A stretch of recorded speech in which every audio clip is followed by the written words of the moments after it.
California's temporary tax hikes expire in 91 days. I'm reaching into my box of great ideas to find something. I've had very good talks, but we're not there yet. And there is a lot of fear because they feel that their heads will be on a stick.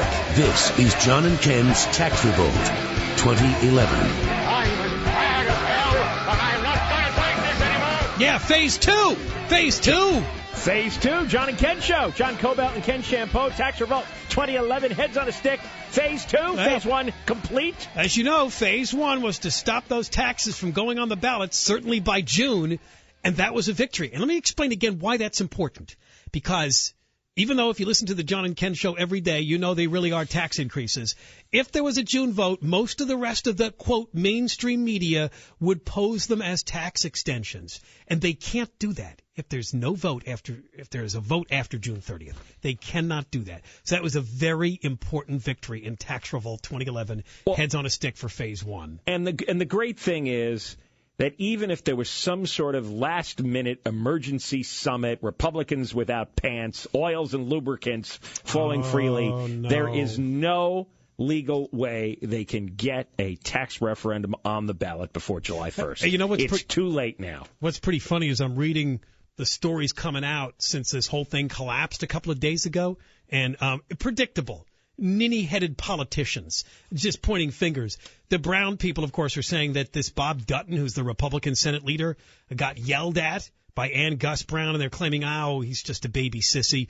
And now the Republicans are claiming Jerry Brown was ignoring them. He really had no interest. I think other than the 5 who are willing to take off their pants, anyone else that supposedly Republican that was trying to talk to Jerry Brown was ignored. He wasn't this great leader who's reaching out to the other side. It's all fake. No, there's only one communication line that matters, and it's the line between the union leaders and the Democratic leaders. That's it. There is no other communication line.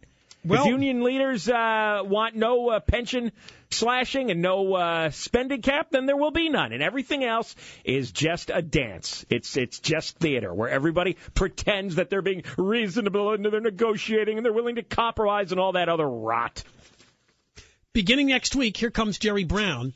He's apparently going to start a tour of the state with law enforcement groups, teachers, and others, warning of further cutbacks in education, public safety, and other areas if he doesn't get his taxes. This is great. I'm going to enjoy this because he's going to be surrounded by all the tax takers. Yes, he is. Yeah. He's going to be surrounded by the teachers and the cops and the firefighters, all the people who are on the dole, all the people who profit from our tax payments. And I have had it with cops and firefighters and teachers being bulletproof and unassailable. Because I'm looking and seeing that the CHP, for example, is spending most of its time writing more tickets than it ever has in the history of the state. So these aren't people putting their lives on the line. These are people who are running around and they're nickel and diming the citizens to death. And I wish it was nickels and dimes, but it's $250 here and $500 there, and it's all for nonsense, garbage, pain-in-the-ass tickets. All these violations that didn't exist before the recession suddenly exist in double the numbers. These cops are not cops. They're not putting their lives on the line. And if they're afraid of putting their life on the line, maybe they shouldn't pull over so many people, and they wouldn't be in so much danger. Stay in your car. Wait for something real to happen. Stop bothering the drivers. And I'm supposed to pay more ticket money to fund this guy's pension? What kind of a conflict of interest is it for a cop who's told to ring up tickets every month at the same time those tickets are important to pay off his pension? Well, that's a horrible conflict of interest, and I don't think anybody should have to put up with it anymore. Jerry Brown at least proves that he can read the polls, and of course, one of the main things that the people rose up and now understand is way out of whack is public employee pensions. So even though the deal with the Republicans didn't come through, Jerry Brown decided as a gesture of goodwill towards the taxpayers, he would introduce some pension reform. There are some, though, that say it doesn't go far enough.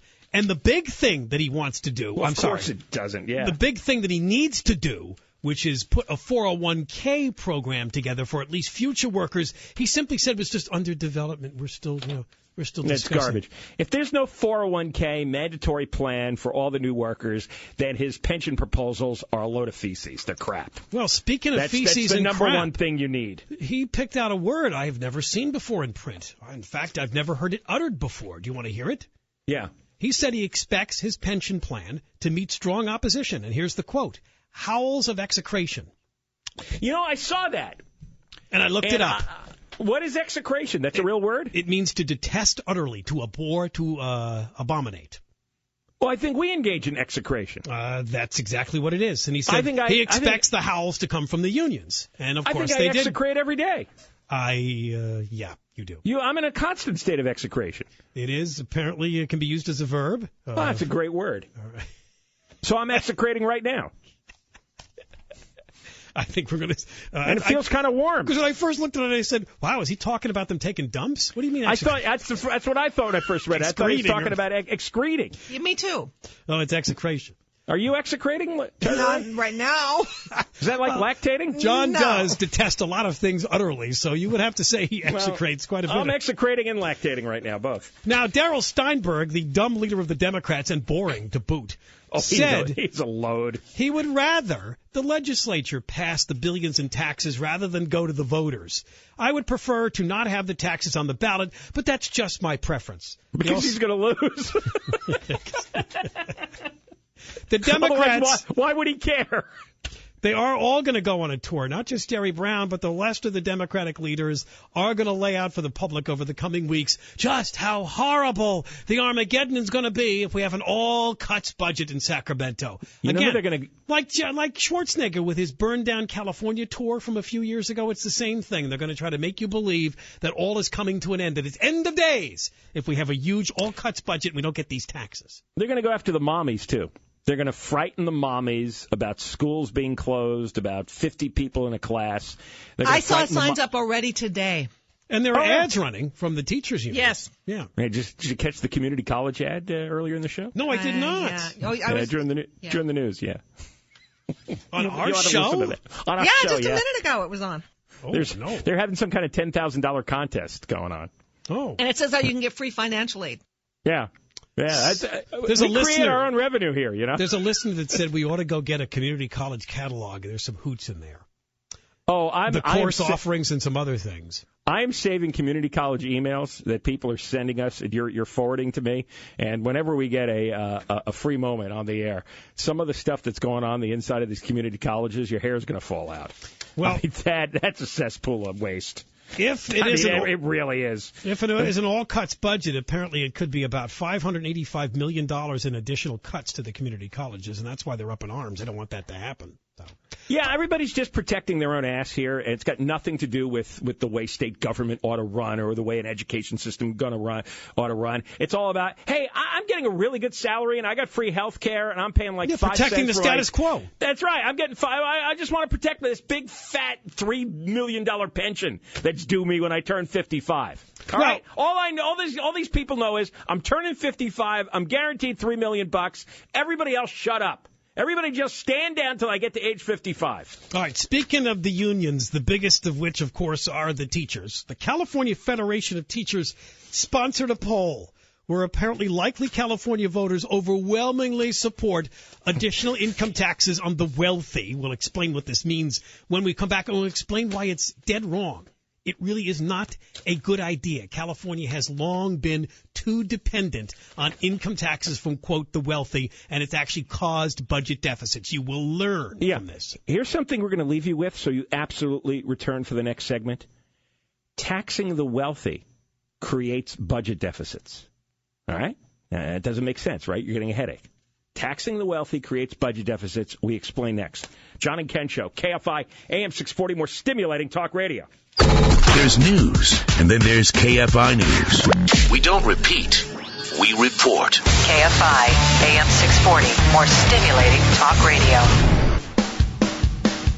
John and Ken Show continues. John Cobell and Ken Champeau. Tax Revolt 2011, heads on a stick. I can't help myself. I do want to tell you about what's coming up at 6 o'clock. It's one of my favorite pet subjects. on the John and Ken show. And picture this for a moment. You're out to dinner in, I'll just pick a place, Hesperia. And a woman rolls in the door in a wheelchair with a rather large rat on her shoulder. Could you still eat? That's what we're talking about at 6 o'clock. We're going to talk to a woman that does have a service rat. Yes. And they did just make a ruling that it can only be a dog or a mini horse that would be technically allowed under our disability laws as a service. Mini horse? Oh, mini horses are great. Have you ever seen them? No. They are docile. They are attentive. They are sweethearts. What do they do? I stopped at a farm once with mini horses.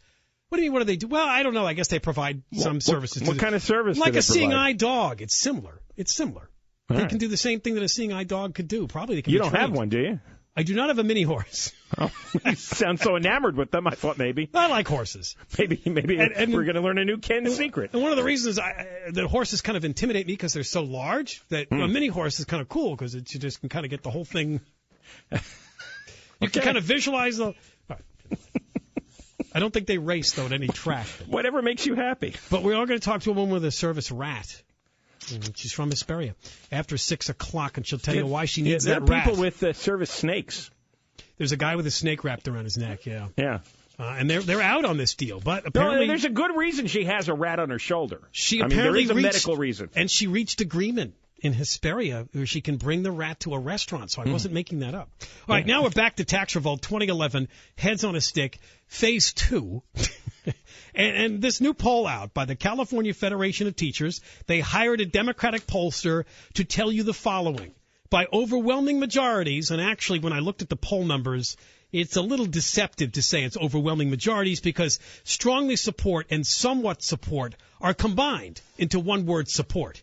78% of likely voters do support raising income taxes on those making more than $500,000 a year by 1%.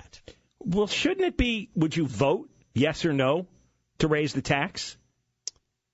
Rather than strongly support or somewhat support? Because you're almost asking an emotional hypothetical. Would you support raising taxes on the rich? And people go, I hate the rich.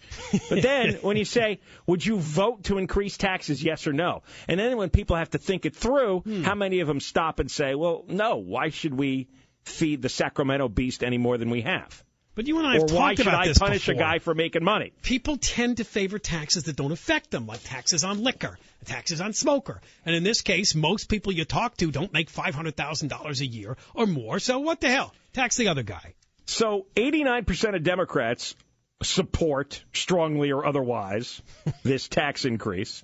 79% of independents and 60% of Republicans. Now, the maximum tax rate in California state is already over 9.5%.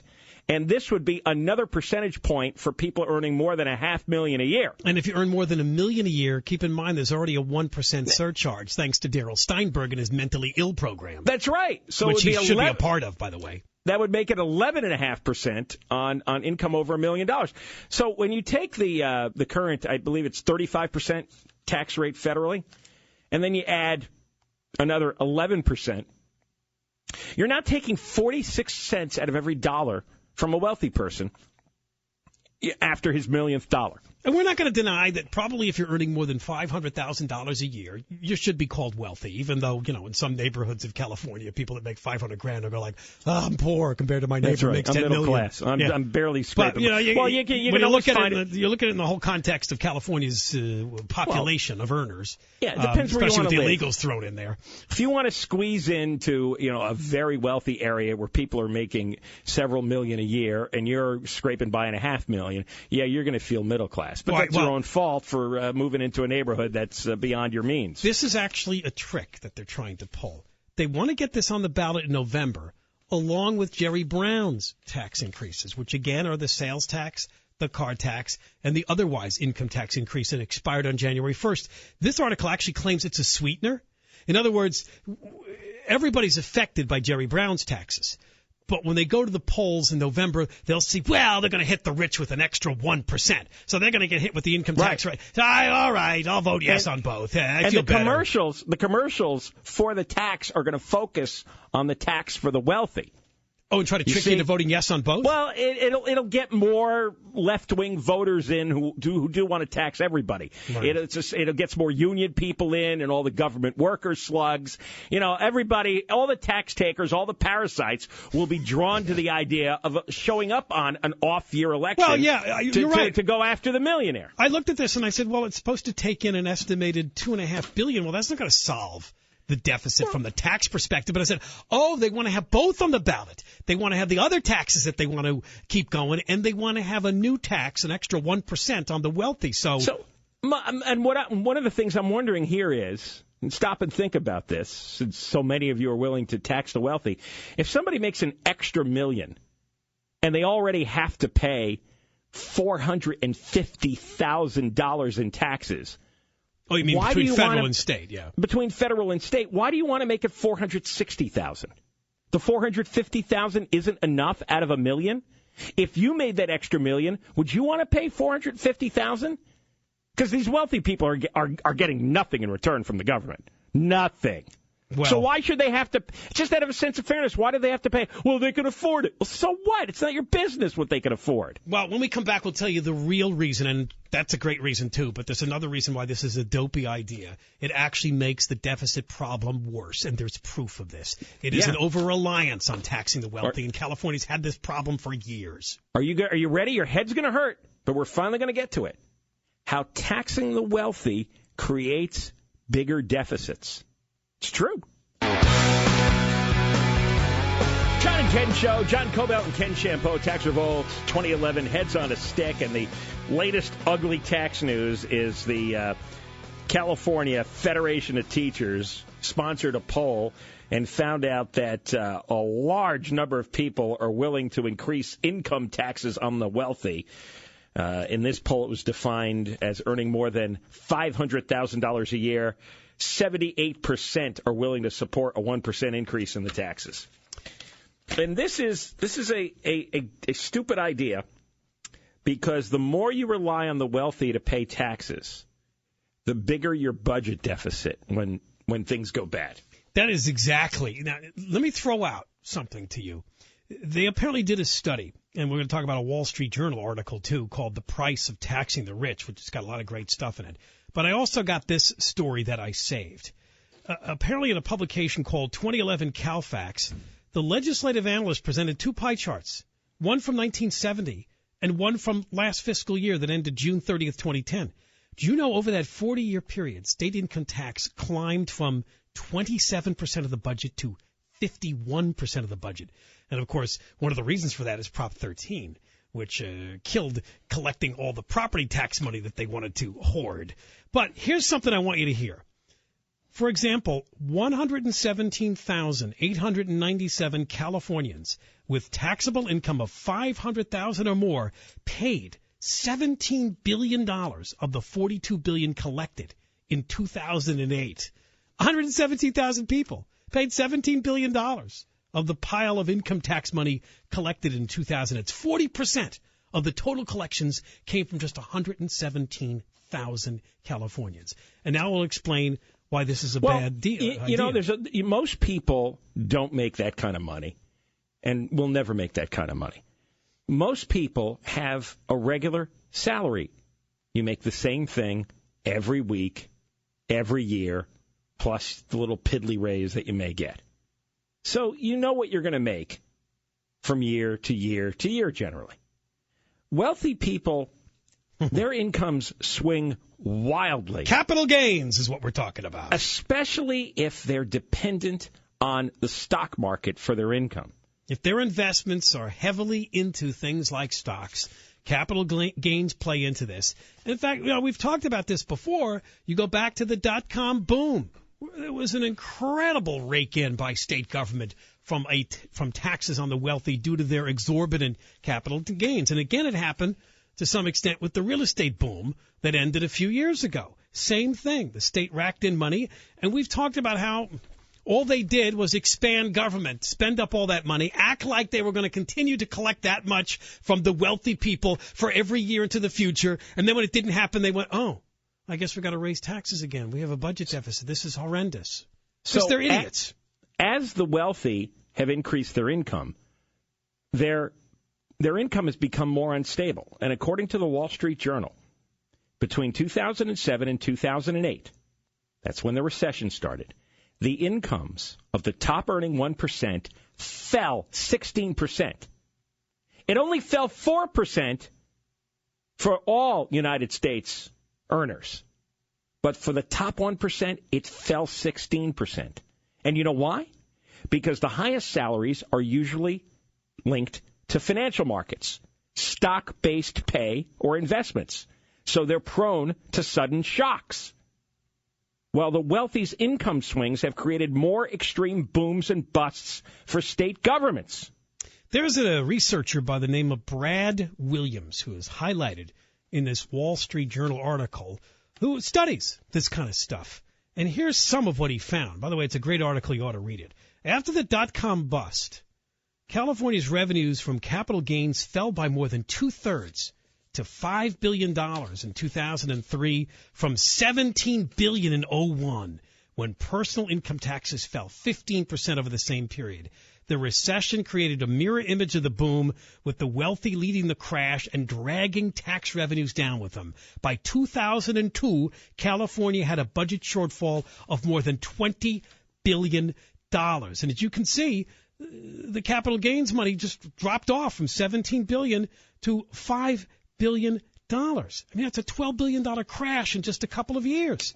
Why would you want your budget to depend on this very small segment of capital gains earners? It would be stupid to do that. See, this researcher, Williams, he noticed in the mid-1990s, traditionally, your tax revenues track the economy. If the economy is growing, your tax revenues grow. What he found in the mid-1990s was employment was barely growing, but income tax revenue was soaring.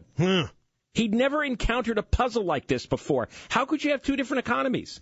There was the California economy, and then there was this personal income tax boom. Well, what was happening in the mid-90s? Capital gains realizations, they're called, stock sales largely, quadrupled between 1994 and 1999 to nearly $80 billion. And that's where he got the big jump. Yeah. I mean, when you lose two-thirds of your capital gains tax income, you're going to end up with a huge budget deficit. And that's what happened. All these ninnies, and apparently 80% of California voters are ninnies, keep thinking you can tax the wealthy because the wealthy is getting, well, they're just getting a regular paycheck like I am, right? And it's kind of the same thing every year. It's just a lot more. No. Not the wealthy that pay a lot of taxes are either getting their income from stock-based pay or they're living off investments. The stock market, again. The stock market has become wildly volatile. And if you keep pushing them, they'll eventually just take their business out of California. They'll go to a state without an income tax or whatever they have to do. They'll just give up. We got an email from a listener named Bob, and this one story really encapsulates what goes on. Listen to this closely, because this is probably not you, but this is the guy we're talking about. Bob wrote to us and said, I saved about $2.5 million before I retired. Because most of my investments were in stocks and bonds, my yearly income swings over $1 million range. In the past 10 years, now he gets all his money from his investments. He's retired. I've had 2 years where my income was about $440,000. But 1 year my income was minus $657,000. No crap. That was in 2008 when the market crashed. So see? 1 year he's up $440,000. 1 year he's down $660,000. That's a $1.1 million range. And they know this. Schwarzenegger, remember he appointed that commission to study a different way to tax people in California because we were over-reliant on the income tax. And, of course, they went on a curve where they talked about putting a sales tax on services. Remember that whole debate? Because California's, this economy, present day, is much more about services than it's ever been. And there's only a tax on goods that you buy. Well, what about taxing, the haircuts or the lawyer that you hire and all that stuff? But they know it in Sacramento. They know that they're over, but politically it always plays to just tax the wealthy, go after the rich people. And, they'll find the rich people here is $500,000 or more. But it's actually not smart for a budget. Well, what he writes is after he lost the $660,000, he realized in good years, the people in Sacramento say, look how much money he makes. We'll tax that rich bastard. But they assume I am like they are, making the same every year. Wrong. But they're too stupid to realize that and too stupid to change. Well, that does define Sacramento. They're way too stupid. So, go ahead. Well, no, and he also says, he goes, I divide the world into those who are risk takers and those who are risk avoiders. Risk avoiders work for the federal, state, or local government. That way your employer will always be there. Clearly, those people feel that someone else in the private sector should make more sacrifices so that the state employees don't have to endure any cuts. I don't think you public employees understand how people in the private sector just hate your guts these days for your excessive demands on their income. When out in the private sector, we're all at risk, and you are never at risk. All right. It's galling, and it's wrong, and that's why there's so much blowback, and there's going to be more blowback. The war is just beginning here. This is going to go on for many years, and you are going to lose. All right, when we come back, one of the big stories today, dopey Tony Villar has agreed to hand over $42,000 for ethics violations. It's about all of those free tickets that he scoffed up. We'll talk about it next. John and Ken, KFI AM640, more stimulating talk radio. You know, I've been clean since last year. But and you tell him, okay? Yeah. See, clearly he's not on methamphetamine. Because if he was, he'd go, hey, Bill, I got a problem. I have to go to court. And it's all about this methamphetamine. I don't know what I'm going to do. They're going to arrest me. I'm going to go to jail. And by the way, I'm completely clean. I've never taken this stuff. I'm clean. Handle on the law. Tomorrow morning at 6. KFI AM640. John and Ken Show. John Cobalt and Ken Shampoo. Well, one of the big stories today is that Tony Villar apparently has agreed to pay a whole $42,000, an ethics fine for accepting free tickets to all of those events we talked about a couple of years ago in violation of the actual reporting laws. This comes from the Fair Political Practices Committee. You know, and a lot of these are just outright bribes. As we've gone through the documents, he got nailed on 33 violations. Well, according to Tony Villar's press release, the agreement states Villaraigosa's failure to report admission to 34 of 3,000 civic events between 2005 to 2010, claiming that it was unintentional. He had a good faith belief that the tickets or passes he received to the events were actually not gifts. He attended these events in his official capacity on behalf of the city of L.A. Oh, really? Yeah, well, get this, because this investigative organization detailed. That's the Fair Political Practices Commission, yeah. Yeah. What is it, the FPPC? Yeah, the FPPC. The FPPC broke it up into two separate collections of 21 counts of getting gifts, and then there was another 12 counts where he took gifts in excess of the limit, the dollar limit. Yeah, and the dollar limit is $100. And it's from restricted sources. And these are you would guess correctly, lobbyist types who are looking for special favors. He's been in office for a long time. He was a city councilman. He was a state assemblyman. He knows there's limits, and he knows what the limits are. So he's a greasy liar if he's trying to say, oh, I didn't know. But look what he got. He helped give the Academy Awards special event status. They didn't have to pay a permit fee for their big event. Usually you have to pay a permit fee, which covers, the street closures, all the police that you need. They didn't have to pay anything. City council and the mayor gave him a waiver. In return, he got 2 tickets worth $700. Now you're telling me, as the mayor of L.A. and the longtime politician he is, he didn't know that if he accepts a couple of tickets from the Academy Awards and he gives them the special permit event status to waive the fee, that that's a violation of the reporting requirements? Yeah, I don't consider them to be gifts. I don't believe that. He took a bribe. Right, he's trying to say, Terry, that, I go to the Academy Awards as the official mayor of L.A., and I'm there on a business purpose. Now, you tell me why, as wealthy as the Academy Awards organization must be, why they can't pay the permit fee like every other organization in town, especially when L.A. is broke. And why is he trading Why is he trading that waiver for tickets? I think, as a matter of course, all the mayors and the city councils give these events the waiver. Because they get tickets. Yeah. Because they get tickets in return. But maybe they report them, because I don't recall anybody getting into trouble the way the Villar is over taking the tickets and not reporting it. If it's worth $100 or more, he has to report it. Well, look at this. Grammy Awards, he got $2,400 worth of tickets. 2 tickets, $2,400. And the basis for the restricted status, this was from a lobbyist. And this lobbyist for the Grammy Awards, this organization got a permit fee waiver. So, I mean, this is corruption. But it says granted by city council. Yeah, but the mayor's got to sign off it. Yeah, the mayor has to sign off on this. So tell me why this isn't criminal. I mean, this is basic corruption. You give me free tickets, I'm going to pretend I didn't know I could take the free tickets. And I'll give you your fee waiver. And you get it, yeah. Like the music industry doesn't have the money to pay for the cops. The Emmy Awards, same thing. Network television doesn't have the money. They got a permit fee waiver because they gave $1,200 worth of tickets to Tony Villar. This is corruption. You ought to go to jail for this. How could this be an ethics violation? Ethics violation said so wimpy. It's a crime. He traded tickets for a permit waiver. Took off his for clothes. All these organizations. Yep.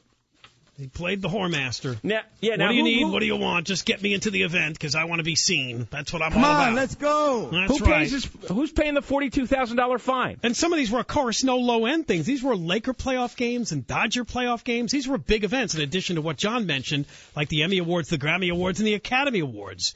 I mean, he doesn't lay down for just the smallest events. He wants to be at the big ones. He doesn't just lay down.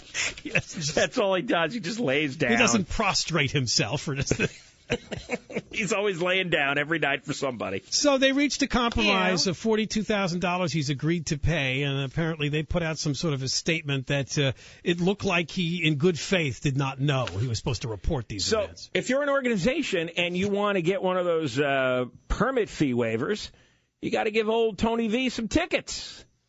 You know, maybe some booze. I don't know, cocaine. I don't know what he's into, but you try that, and you'll get one of those special permit fee waivers from old Tony there. And, Clay, what did the mayor have to say about this today in talking about the ethics fine? I want, somebody kick him. As we're looking, but I'll tell you, I want to. Like that little burst. That it's like he's restarting the motor. What is what I think has to be crystal clear. Okay. So what? He's mayor for another couple of years. Do you think he's going to stop doing this? Take another snort, Mayor. Thanks. All right. When we come back, you've heard about service animals, and they finally made a decision on how far the definition of a service animal extends. Well, we're going to talk to a woman that has a rat on her shoulder. It is a service rat, and she has good reasons. Danny Moore from Hesperia will talk to us next. John and Ken Show. Terry Aylmer has the news now. KFI AM640. More stimulating talk radio. Friday, April 1st. What 3 letters stand for stimulating? KFI. Los Angeles, Orange County. KFI News. On the hour, on the half, and all weekend long. Mayor Villaraigosa says he will pay that $42,000 fine he got for not reporting free tickets he used over 4 years. Between 2005 and 2009, the mayor had accepted tickets to the Academy Awards, American Idol finals, and LA Lakers and Dodgers games. He was supposed to report those perks as gifts. Last year, the city